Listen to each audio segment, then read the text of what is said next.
This is Galeon's 680 Flybridge, this boat they introduced last summer, and it's a very interesting boat. A lot of clever engineering solutions gone on this, so I'm going to take you on board and show you exactly what this one's all about. Now, there's a couple of things worth mentioning before really we even get on board, because one of the things they've done with this is they've actually lowered the floor lower than it would normally be on a boat of this type. So the engine room headroom is a little less you'd normally expect, but the reason they've done it is to lower the centre of gravity and make the boat more stable. But they've gone much further, because actually everything from here upwards, and we'll see that more in a moment, is carbon fibre, which is very unusual. So they've really gone to great pains to try and keep the seakeeping of this boat as good as they can. So let's have a wander through. Now, we've got this lovely cockpit area just here. What's quite interesting is the doors, rather than just sliding and you're ending up with all the doors slid in one place, they actually open wide, as you can see. So that really opens this area out as you go in. Now, another thing that Galeon tell me is they do a lot of customization. So for example, this one's got the little coffee table here with the nice comfortable seats. If you preferred a bigger table, you could have it. There's an awful lot you can change on this. You can change the lighting if you don't like it. You can obviously change all the woodwork, the upholstery, that kind of thing. They really will go the extra mile, they say, to try and make this your boat and not their boat. So let's get stuck in. What have we got here? There is the fridge and the freezer just here. There's a Miele oven, and then down here the dishwasher, and this is all storage in places like this, like so. And then we'll head on forward a little bit further. There's an entrance to the lower deck there. We're going to come back to that in a moment and I'll show you what that is. But for now, we'll head on forward. Really nice saloon area here. Big deep windows, some really nice lighting solutions as well. And I like what they've done with the woodwork in here, the way that they've got these accents in highly polished wood against the matte wood around the edges of the boat. I think that works particularly well. The helm is up here. Something you don't normally see on a Flybridge boat is a big opening section above the windscreen, so you get loads of air through here. You've got a side door as well, and then of course the back open, so you can get a really good through flow of air. Double helm seats, and then this is all of your instrumentation. Interestingly, they've got conventional instrumentation here, but also of course you've got the screens as well, so you've got the best of all worlds. This is pointing at the stern camera at the minute, so when you're reversing in, that's the edge of the bathing platform, so as you come into the dock you can watch that as you come in. It's got bow and stern thruster on it. It's also got joystick control. It's a shaft drive boat, but that links up the engines, the gearboxes and the thrusters, so you can maneuver the boat on that as you come in. And in fact there are three of those, one here, one on the Flybridge, and one at the back of the boat. Okay, let's head on down here. This is the guest accommodation, and we'll head right to the front to begin with, because this is the VIP cabin. They put a huge glass panel in the ceiling. Also there's another glass hatch there, that one opens, so it's another way out of this area. And again, you've got this lovely matte wood in here. That looks very classy, and again you can choose other options if you prefer. This is storage up around the top. It's around here as well. There's a big wardrobe here, of course. And there are also drawers under the bed. So you've got plenty of place to tuck things away. This has got an ensuite. One thing in here which I find very clever, so quite often you'll see a separate shower stall. What they've done with this one is they made the doors open this way, so that all this becomes floor space when you're not using the shower. When you are using the shower, you just pull that one round to there, pull that one across, and there you have your shower cubicle. But as I say, rather than taking up space when you're not needing it, they've engineered it so that it folds completely away. It's a little detail, but it's a very nice detail. Cool, let's head on back a bit further. Dayheads is in here. Again, you've got the separate shower stall, and you've got your toilet and your sink and so on. And decent sized windows in here as well. There's a blind, of course, that comes down. You can see it across that one. And that has ensuite access from cabin 3. So that's access from here. And that is a very nice cabin, and again we're seeing that detailing in the woodwork with this high gloss panel that comes down here. It's very much owner specification, this kind of stuff, so if you like that, fantastic, and if you don't, they'll do something else. But what they've done with it, apart from being a decorative feature, is they've put lighting in behind it. You can just see it around the edges, so you get really nice diffused lighting from it. It's really clever. Storage again up here, and another wardrobe. And the other thing to mention in this particular cabin is you'll see it's got tracks in the floor. That's because you can motor one bed across to the other, make this into a double bed if it's preferred.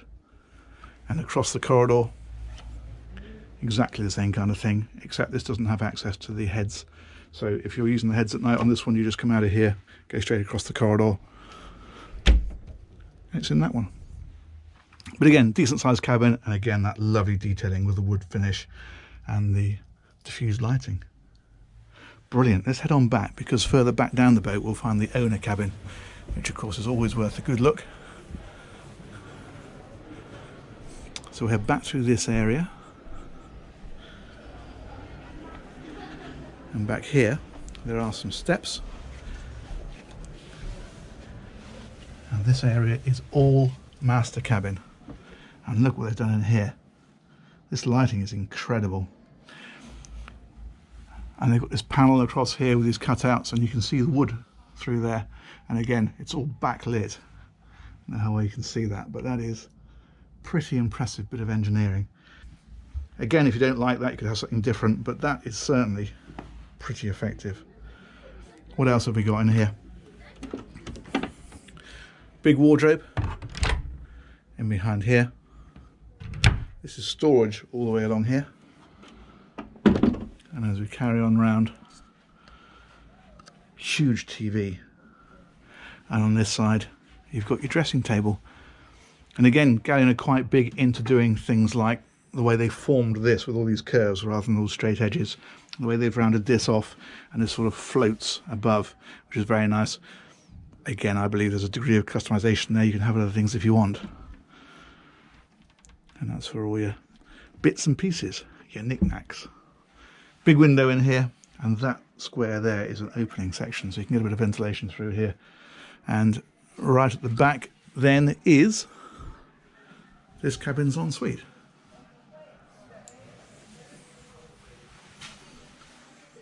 You've got your bidet in this one, and there's a big shower back over on this side. Again, some very interesting finishes. I do love this infinity mirror. It's lit, and then it bounces the lights, so it looks like it goes right back. You can see it all the way around here. It doesn't in reality, but it looks like it's really deep. Superb. Okay, let's come out of here, and we will go and take a look around the decks, the Flybridge, and of course the crew cabin and the engine room. So we'll come back up through here, back past the galley, and what we will do is we'll head up this side. A couple of other neat details. There's a side door here, so if you're alongside berthing rather than stern to berthing, you can open that and get straight out onto the dock. This is the other joystick control, which allows you to drive the boat from back here, so that controls the engines and the thrusters. And then if we head forward, this is an interesting touch. Look at this window, the whole thing opens, so you can get masses of air through here. It's the same on the other side. And those are things which are owner specifications, so you can choose to have them if you want them, don't if you don't. If we head right on up here, it's a little tiny detail, but this is a brake in the guardrail. You can undo this, hinge that open, and that's another way on and off the boat. Again, if you're against a dock and you need to be able to get off of this area, you can do it. Bow area, seating around here. Nice big table, it's height adjustable. That is that glass panel that is above the VIP guest cabin. As I say, there's a blind to go across that. At a minute you can see right down into there, and then you've got sunbathing right up on the front. Let's head all the way around. That's a searchlight there. That's a remote control, so it'll swivel around and point at whatever you direct it to point at. Impressive boat though, isn't it? Let's carry on. Big cleats here, and as you can see, this is all lit down the sides. This is for a life buoy, that's why that's on there. And this is this opening roof section I was mentioning from inside. Pretty rare on this sort of boat. I don't think I've seen one before, in fact. You don't have to go for a sports cruiser if you want an opening roof section. This is nice. All these lights are put in down here. That looks really good. Let's head round and take a look at the Flybridge. And then we'll check out the engineering spaces and the crew cabin. So up here, again, a lot of owner choices to layout. What this one has got is a nice seating area around this table, sunbathing up ahead, so if you're cruising down the coast at low speed, people can lounge around on here. Great view out of the front of the boat, and of course they can talk to whoever's driving the boat.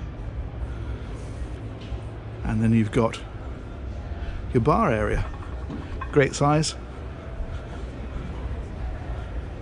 and that has storage. And in here is the fridge, and of course your barbecue and your sink. But as I mentioned earlier, all of this is carbon fibre. So really from that top step upwards, this whole area, everything up here, carbon fibre, and all of this up here, this big hard top, all carbon fibre. And the whole point of that is to keep the centre of gravity low, keep the boat nice and stable. And it's interesting engineering, that.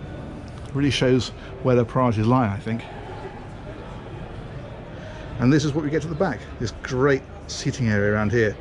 What a social space that is. And of course it's right at the back of the boat, so when you're at anchor you've got views all the way out across the bay or wherever you're anchored.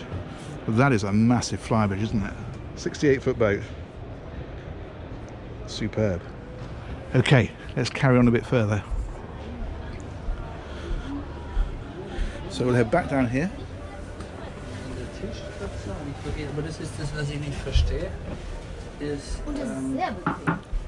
And if we go to the very back of the boat, we'll find the access to that crew area and to the engineering spaces.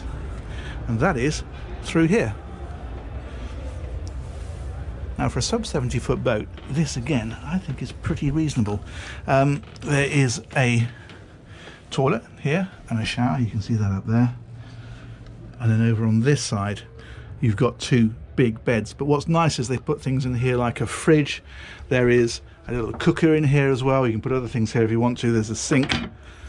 So it is an area where at the end of the day, you can take something out of the fridge, you can warm yourself something up to eat. And that's pretty good, as I say, for a sub 70-foot boat. Bear in mind, a lot of these boats are owner managed, don't have crew at all. But if you do, that's a decent space for this size boat. And as we go on round, this is of course a hanging locker here. This will take us into the engine room. Now in here are a pair of MAN 1200 horsepower engines. That's giving the boat a top speed probably around 30 knots, maybe a touch more, cruising speed of typically 20 to 25 knots, and you probably get about a 350-mile range, something like that. It's a bit of a guess, but I'd expect that sort of range from it. Now this is exactly what I'm talking about how this is fairly low height. Now that is deliberately done. They've deliberately brought everything down to lower the centre of gravity, because at the end of the day, all we ever do in here is engine servicing and that kind of thing, so full height isn't really needed, whereas seakeeping always is. But it's very interesting, the priorities. It's very well lit. The generator is at the back there. These are a conventional shaft drive, so if we come to the back, there we go, you can see the shafts coming out of the back of the gearboxes, and so that's all straightforward and easy to maintain. You've also got fuel tanks outboard, one over there and one over there.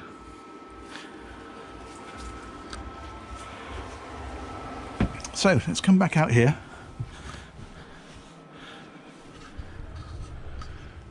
And I think I'm going to finish off just here. So that's it, that's the Galeon 680. I think it's a really interesting boat. It's the first big Galeon I've been on. I've actually been very impressed. There's a lot of detail going into this boat, a lot of thought, and certainly a lot of customization. I hope you enjoyed that tour. Do give the thumbs up a click if you have, always helps the analytics. And if you haven't subscribed, do consider hitting that subscribe button and the little bell, because it'll keep you informed of new videos coming. Thanks very much for watching, take care, we'll catch you on another one. Bye bye.